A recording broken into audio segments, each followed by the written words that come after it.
नमस्कार, ग्वालियर हलचल के YouTube channel में आपका स्वागत है। मैं हूं प्रदीप मांडरे, संपादक। आज हमारे बीच मौजूद हैं Madhya Pradesh Chamber of Commerce and Industries Gwalior के चुनाव में व्हाइट हाउस के coordinator Shri GL Bhojwani. GL Bhojwani ji, Gwalior Halchal के पाठकों और दर्शकों को बताएं कि ग्वालियर अंचल में उद्योग व्यापार की मौजूदा हालत कैसी है। हाँ, नमस्कार मांडरे साहब। जी मैं सर। आपके हलचल अखबार से बहुत पुराना जुड़ा हुआ हूँ थैंक यू। और जहाँ तक यहाँ पे उद्योग और व्यापार की है जी तो उद्योग तो बहुत अच्छे चल रहे हैं। मालनपुर में, बामोर में हमारा खुद का उद्योग है, आंतरी में। जी और उद्योगों को बाकी व्यापार की दृष्टि से मैं कहना चाहूँगा जी। कि व्यापार में अभी बड़ी समस्या आ गई हैं, स्पेशली बिकॉज ऑफ ये जो युद्ध। ऑनलाइन का काम हुआ है। जी तो वो बहुत उससे बहुत रिटेल के जो हमारे व्यापारी हैं उनको बहुत नुकसान हुआ है और उनकी जो सेल है, जो ग्रोथ होनी चाहिए वो नहीं हो रही है। जी और बाकी जो है कॉम्पिटिटिव वर्ल्ड हो गया है अब, मतलब पूरा वर्ल्ड ही कॉम्पिटिटिव हो गया है। बिल्कुल। तो उसको देखते हुए जो बाकी हमारे दूसरे व्यापारी हैं जाल बाजार में, वहाँ पे हालत अच्छी है। मेरा ऐसा सोचना है। नया बाजार में जो कपड़े के व्यापारी हैं जी उनका उनका जो है पोजीशन अच्छी है। बाकी कुछ ऐसे व्यापार भी हैं जो बिल्कुल ही नहीं चल रहे हैं, जैसे जो रेडीमेड के अनब्रांडेड कपड़े बेचते हैं, चल रहे हैं परंतु वो उनमें इतनी ग्रोथ नहीं है। जी। ये है मेरा सोचना। अच्छा, आपने बाकी कहा कि उद्योग अच्छे चल रहे हैं ग्वालियर अंचल में, हाँ जी, हाँ लेकिन जी। एक धारणा ये भी है, उस धारणा में जब मजबूती प्रदान की प्रद्युम्न तोमर जी ने, जो ऊर्जा मंत्री है, उन्होंने कहा कि माधवराव जी के समय उद्योग व्यापार ग्वालियर में खूब फला फूला, लेकिन अब स्थिति ऐसी नहीं है। तो हम मोदी जी से आग्रह करेंगे कि यहाँ कोई निवेश करें, हम सीएम से आग्रह करेंगे, हम सिंधिया जी के चौखट पर बैठेंगे। तो फिर ये क्या समझा जाए इसको।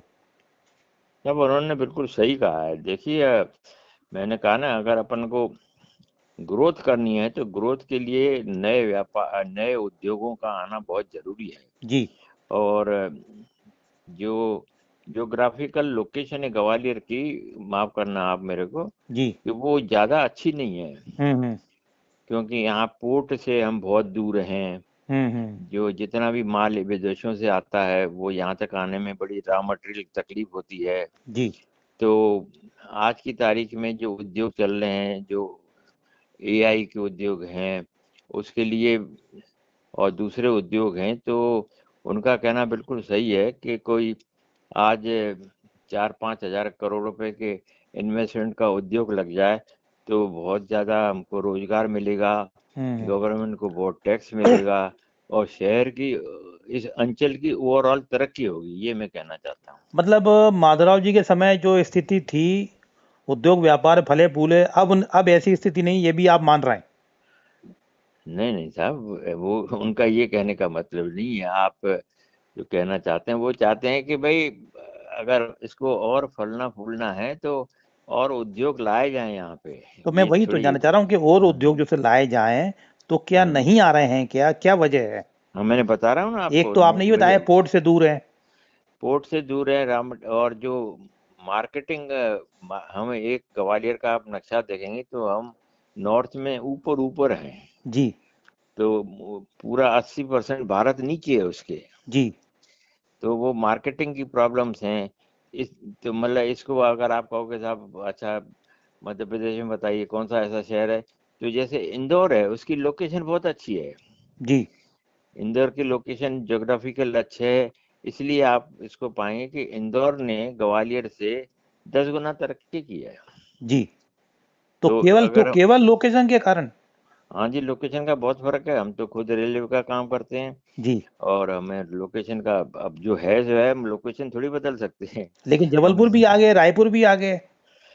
जबलपुर में देखिए, आप माफ करिए, इंडस्ट्रीज तो मेरे को पूरे आंकड़े अवेलेबल नहीं है, वो ग्वालियर अंचल से कम है।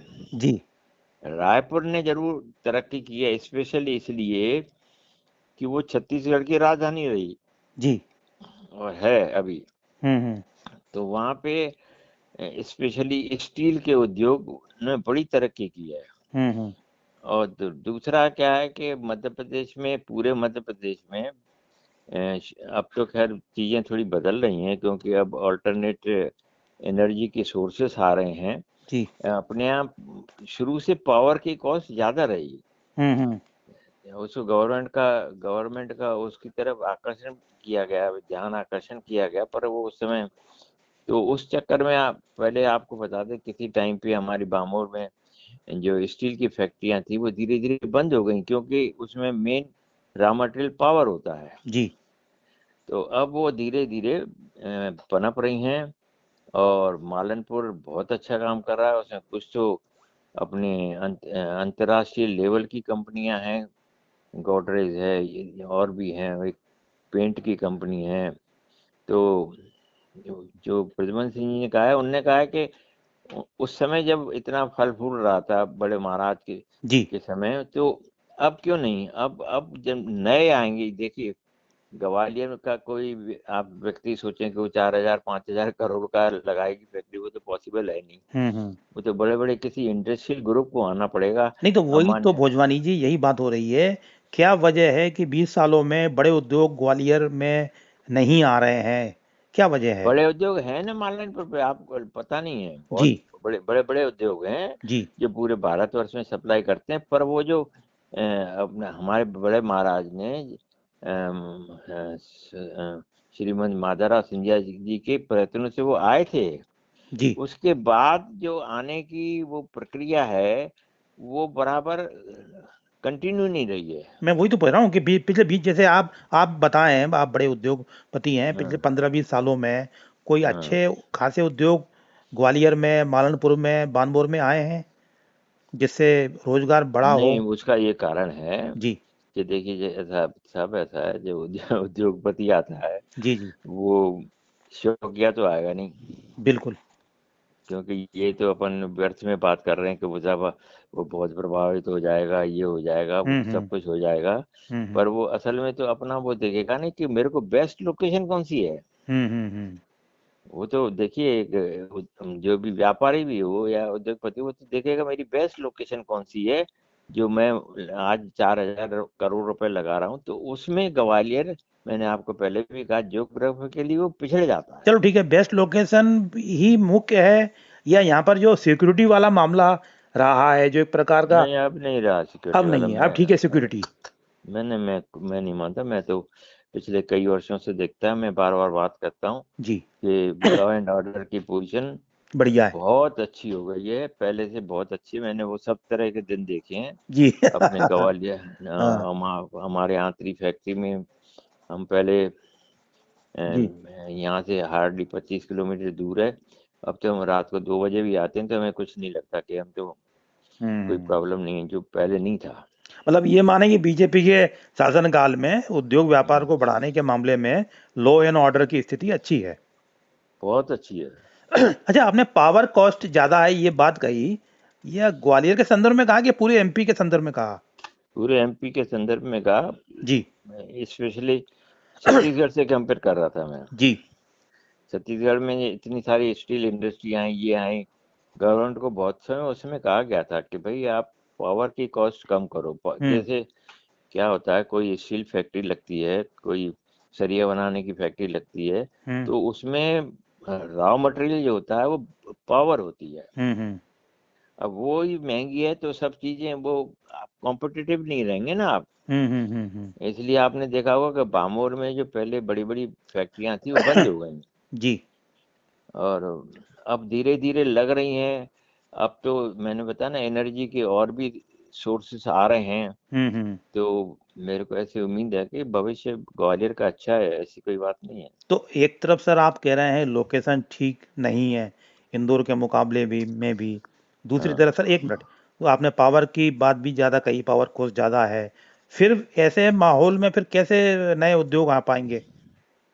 अब तो साहब जो हमारे हैं मुखिया हैं प्रदेश के, जी। जी। वो हरदम प्रयत्नशील रहते हैं। हमारे चीफ मिनिस्टर साहब देखिए कहाँ-कहाँ जाते हैं और कहाँ-कहाँ पूरे प्रदेश में अच्छा, सरकार जो इनवाइट पूंजी करते हैं। निवेश के लिए बड़े-बड़े कार्यक्रम करती है, 2 बार भी उसने ग्वालियर में किए, है ना? हाँ, तो हाँ। इससे कुछ अंतर पड़ता है क्या? लगता है पूंजी आ रही है, निवेश आ रहा है, ऐसे कुछ प्रभाव पड़ता है? देखिए प्रभाव तो देखिए अब तो आंकड़े, एग्जैक्ट आंकड़े मुझे नहीं पता। जी, बाकी ग्वालियर में तो निवेश कंपैरेटिवली कम जी। हुआ है। हुँ। जैसे और जो हमारे शहर हैं, इंदौर हैं, इस जी। तरफ निवेश ज़्यादा हुए हैं। और देखिए हर एक आदमी बाहर से आता है तो वो पहले ढूँढता है। जैसे आप आज आपको कहीं बाहर जाना हो तो आप तो लोकेशन, बेस्ट लोकेशन, आपको एक ही जगह जाना है। आप हर साल में रोज़ तो जाते नहीं हैं। हुँ। तो ये आप बेस्ट लोकेशन देखोगे और जो सबसे ज़्यादा कॉस्ट इफ़ेक्टिव होगी। हुँ। उसी हिसाब से जो बड़े-बड़े इंडस्ट्रियलिस्ट हैं, आप हुँ। देखिए ना, इसी का कारण है जी। कि पूरे भारतवर्ष में गुजरात ने इंडस्ट्रियली बहुत प्रोग्रेस की है। हुँ। और पूरे साउथ इंडिया में इधर चेन्नई और ये इन प्रदेशों ने इसलिए, क्योंकि इनको एक तो पोर्ट था बगल में, पोर्ट है, बिल्कुल। था नहीं अभी है। हाँ। अब वो वहां से रॉ मटेरियल ही आएगा। और हुँ। वहां से अब आप सोचिए वो गुजरात के उस हजीरा पोर्ट से ग्वालियर तक आएगा, पहले तो उसका फ्रेट लग जाएगा हुँ। जो उसको वहां फ्री पड़ रहा है। बिल्कुल। तो अब उसको तो तो एक अपन तो नहीं कर पोर्ट की सकते। बात हो गई, दूसरा आपने पावर कास्ट की बात कही, इस कारण से भी ग्वालियर में निवेश कम हो रहा है, और भी कुछ वजह हो सकती हैं? और अब मैं क्या बताऊं साहब, अब ग्वालियर के खुद के जो लोग हैं, जो वो उद्योग, देखिए माफ करिए, उद्योग, मैं खुद ही उद्योग चलाता हूँ, तो जी। उद्योग चलाने के लिए आदमी को एक तो बहुत रिस्क लेनी पड़ती है। जी। वो बड़ा रिस्क का काम है, मतलब क्योंकि आप सोच रहे हैं कोई भी उद्योग में बिना कंपटीशन के आज वो जमाना नहीं रहा हुँ। पूरे भारतवर्ष में।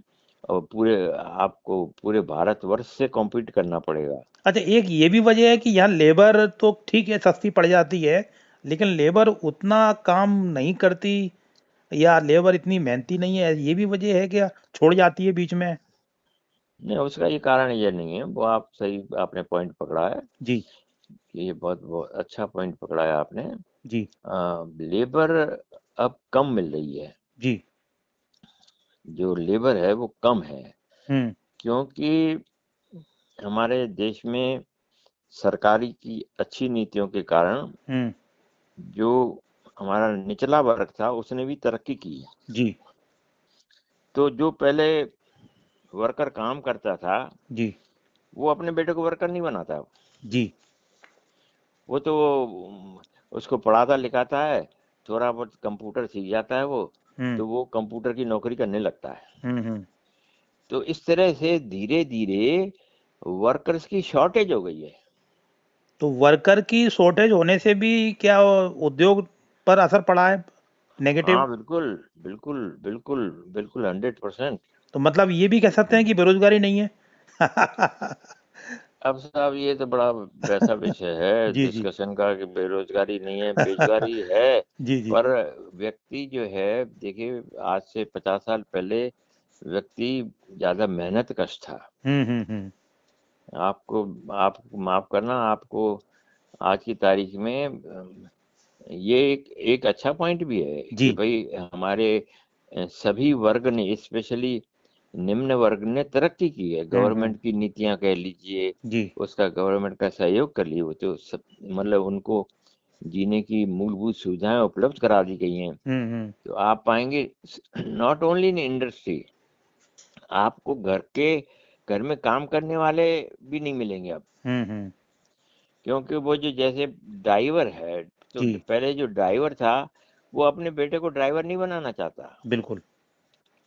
जो पहले फैक्ट्री में मजदूरी करता था, उसने हुँ। जिंदगी भर मजदूरी की, अपने बेटे को तो वो मैंने बताया ना आपको, 12वीं पढ़ा के कंप्यूटर कितनी मेहनत करके ये यहाँ से कंप्यूटर का कोर्स वोर्स कराते हैं उसको, हुँ। जो तनख्वाह मिल जाती है हुँ। वो जो मजदूर को मिलती है उसके बराबर होती है। बराबर, बिल्कुल सही। तो labour is a big problem. ठीक। लेबर रिजेक्ट कर रहा हूँ, आज भी बिहार से लेबर मंगाते हैं हम लोग। बिहार से, बुंदेलखंड से? बुंदेलखंड से तो नहीं मंगाते हम। अच्छा अच्छा अच्छा। हम हमारी फैक्ट्री में हमने बिहार से मंगाते हैं, नहीं नहीं, वैसे मतलब आमतौर पर बिहार है, बुंदेलखंड है, छत्तीसगढ़ उड़ीसा, है। बिहार उड़ीसा। छत्तीसगढ़ है। हाँ, तो कहने का तात्पर्य ये है कि इसको आप अच्छे रूप में भी ले सकते हैं साहब, हमारे यहाँ ठीक। जो अच्छा सर, ये आम बताएं, आदमी बड़े। अब हाँ, जैसे अपन ने उद्योग व्यापार की बात की, कई समस्याएं भी सामने आई, कुछ सफलताएं भी मिल रही हैं। इसमें जो Madhya Pradesh Chamber of Commerce and Industries है ग्वालियर हाँ की, जी, जिसमें आप भी पदाधिकारी रहे हैं और अभी हाँ, भी पूरा समय आप देते हैं व्हाइट हाउस के माध्यम से, जो भी है, हाँ, तो इस ग्वालियर का उद्योग व्यापार फले फूले, वहाँ की समस्याएं कम हो, जैसे आपने बताई शुरू में, जो ऑनलाइन के कारण जो समस्याएं आ रही हैं हाँ, सरकार की हाँ। नीतियों के कारण, तो उसमें उद्योग व्यापार जो, sorry, MP chamber of commerce Gwalior है, उसको कहाँ तक सफलता मिली है, या वो किन किन मामलों में फेल्यूअर साबित हुआ है? ये भी ये धारणा है केवल चैम्बर ऑफ कॉमर्स का काम तो ज्ञापन देना रह गया है, कि केंद्रीय मंत्री को ज्ञापन दे दो, सांसद को दे दो, मंत्री को दे दो, बिल्कुल ठोस कार्रवाई बिल्कुल मत करो, पीछे बिल्कुल मत पड़ो। तो इस पर मैं आपका एक चाहता हूँ प्रतिक्रिया। देखिए साहब, ऐसा है ना, देखिए आजकल क्या है कि अ, मेरे से कोई पूछेगा जी तो व्यापार करना सरल हो गया पहले से। जी। आप कहोगे साहब कैसे? जैसे वो सेल टैक्स फेल टैक्स सब हट गए हैं, हम्म। जीएसटी आ गई है, जी। जीएसटी का पोर्टल इतना बढ़िया बना हुआ है। हम्म। अगर आप साफ सुथरा काम करते हैं तो आपको कुछ नहीं करना है। बिल्कुल। अब वो जीएसटी में जैसे आपको लगता है, चेंबर को लगता है कि भाई ये इस पर्टिकुलर आइटम पे जीएसटी ज्यादा है, इस पे कम होना चाहिए, हम्म। तो चेंबर खुद तो कुछ नहीं कर सकता ना, उसको तो सिर्फ ज्ञापन देना है ना। जी। भाई हमारे कहने से सिर्फ थोड़ी, तो अगर ऐसे ज्ञापन देना भी अपने आप में एक काम है। देखिए, ज्ञापन के बाद भी तो आगे का विकल्प है। आगे का विकल्प क्या है? भाई मंत्री आप को अकेले घेरना है, थोड़ी। सड़क पर आना है, आंदोलन नहीं करना साहब, है। ये देखिए मंत्री जी आपके घेरने से वो चेंज करेंगे, बिकॉज वो देखिए इसमें से 95 प्रॉब्लम्स होती हैं जी। जो पूरे प्रदेश से संबंधित होती हैं। हम्म। तो प्रदेश स्तर पे निर्णय लेना पड़ता है, और हम्म। उसके लिए हम लोग जो है आकर्षित करते हैं मंत्री महोदय को कि भाई ये ऐसे इसको ठीक करिए आप।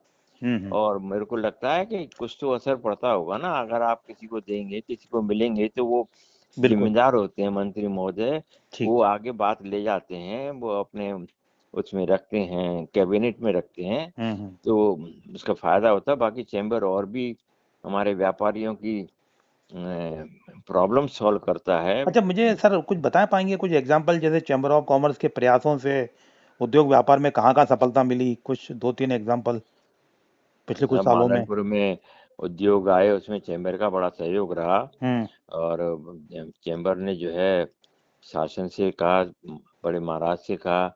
अभी अभी वर्तमान में जो हमारे श्रीमंत हैं ज्योतिरादित्य सिंधिया, जी। उनके सद प्रयत्नों से ग्वालियर का एयरपोर्ट जो भारतवर्ष के अच्छे अच्छे शहरों के एयरपोर्ट से बहुत अच्छा है। हम्म। ये हमारे लिए बड़ी गौरव की बात है। हम्म। और चैम्बर ने जो है अभी जो प्रॉपर्टी टैक्स में था इतना संघर्ष किया, हम्म। और वो गार्बेज टैक्स में उसको मजबूर किया गवर्नमेंट को कि नहीं सर, उसको गार्बेज टैक्स में तो अभी भी और शहरों से ज्यादा है।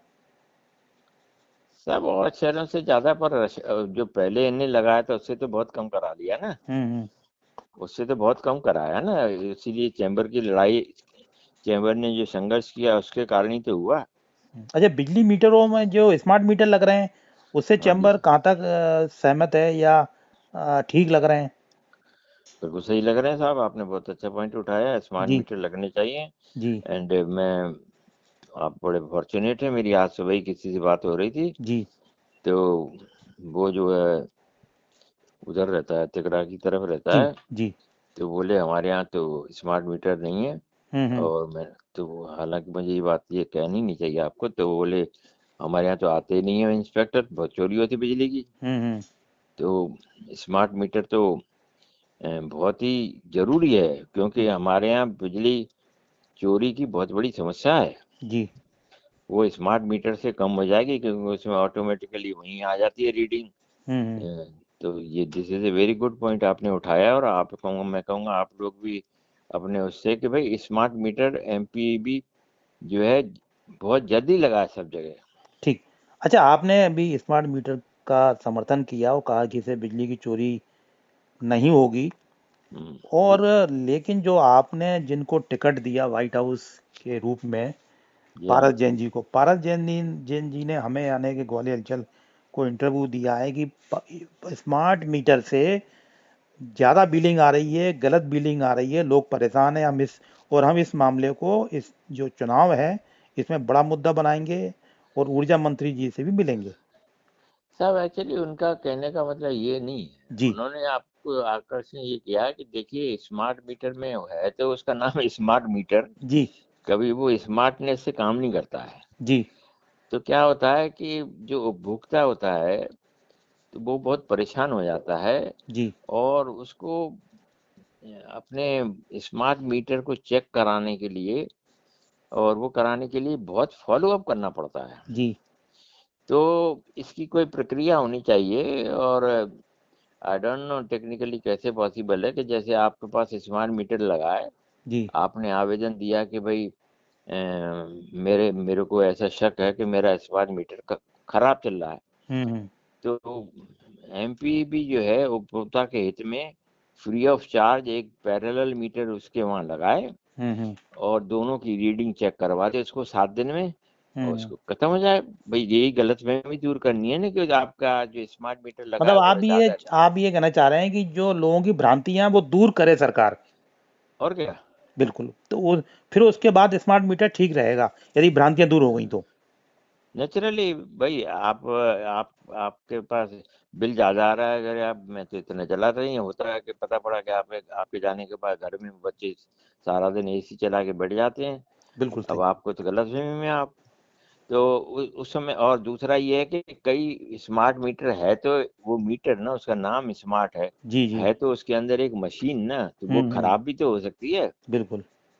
तो वो खराब हो सकती है, तो अगर मैं कंप्लेंट करता हूँ तो जो है, मैंने जैसे आपको अभी बताया, एक हम्म। पैरेलल मीटर लगा 7 दिन के लिए, हम्म। कंज्यूमर को चेक करा, तो भैया देख ले जरा, भारतीय तेरी कंप्लेंट सही नहीं है, खत्म बात है, और क्या। अच्छा, यहाँ के उद्योगों को, ग्वालियर अंचल के, भले मालनपुर हो, बानपुर हो, यहाँ पर्याप्त तो बिजली मिल रही है, सप्लाई?